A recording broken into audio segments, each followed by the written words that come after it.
আমি কি তোমার ব্যক্তি জীবনে রব ছিলাম না?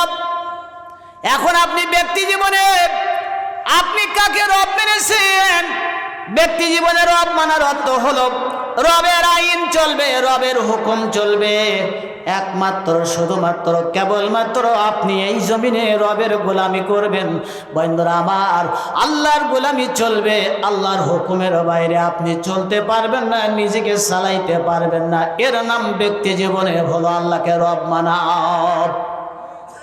কিন্তু আপনি বিবেকের কাছে প্রশ্ন করুন, আপনি কি রবের হুকুম মেনে চলতে পেরেছেন?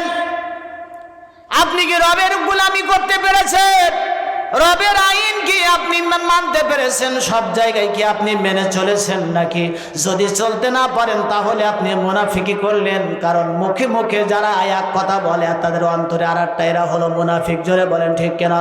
বন্ধুরা আমার, আল্লাহ নবী যখন তিনি বললেন, এই রবের যখন দাওয়াত দিলেন, আল্লাহ নবী বলল, ও মক্কার কাফির বেঈমানেরা, আল্লাহ রব, একমাত্র রব, শুধুমাত্র রব, সেই রবের বিধান তোমরা মেনে নাও, আইন ও কানুন মেনে নাও, তাহলে সমাজটা একটা শান্তি সুশৃঙ্খল একটা পরিবেশ কায়েম হয়ে যাবে। পরকালের জাহান্নামের আযাব থেকে তোমরা রক্ষা পেয়ে যাবে। আবু জাহেল বলল, মুহাম্মদ তোমার এই কথা মানি না। আল্লাহ নবী দাওয়াত দিলেন, নবীজি বললেন, ইয়া কওমি ইবুদুল্লাহ মা লাকুম মিন ইলাহিন গায়রু। সব নবীরা একই দাওয়াত দিয়েছেন, আমাদের নবীও দাওয়াত দিয়েছেন, লা ইলাহা ইল্লাল্লাহু মুহাম্মাদুর রাসূলুল্লাহ, লা ইলাহা ইল্লাল্লাহ, জোরে জোরে লা ইলাহা, লা ইলাহা ইল্লাল্লাহু মুহাম্মাদুর রাসূলুল্লাহ সাল্লাল্লাহু। বন্ধুরা আমার, নবীজি যখন এই কথা বলেছেন, আবু জেহেল, আবু সুফিয়ানের আর বুঝতে বাকি নেই মুহাম্মদ কি বলতে চাই, ঠিক কিনা? কারণ হলো ইসলাম যত আইন করেছে সব আইনগুলি হলো সর্বজনীন। কারণ ইসলামের আইন শুধুমাত্র কোনো ব্যক্তি কেন্দ্রিক জাতিগোষ্ঠীর জন্য নয়, ইসলামের আইন গোটা বিশ্বের জাতি ধর্ম বর্ণ নির্বিশেষে সকল মানুষের, সকল সৃষ্টি জীবের কল্যাণের জন্য ইসলাম সব আইনগুলি করেছে। জোরে বলেন ঠিক কিনা?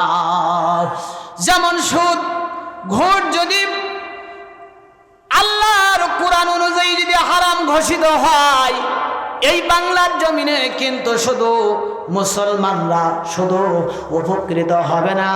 বন্ধুরা আমার, আজকের বাংলার জমিনের সকল ব্যাংকগুলি সব সুদ ভিত্তিক ব্যাংকিং ব্যবস্থা চালু আছে না নাই?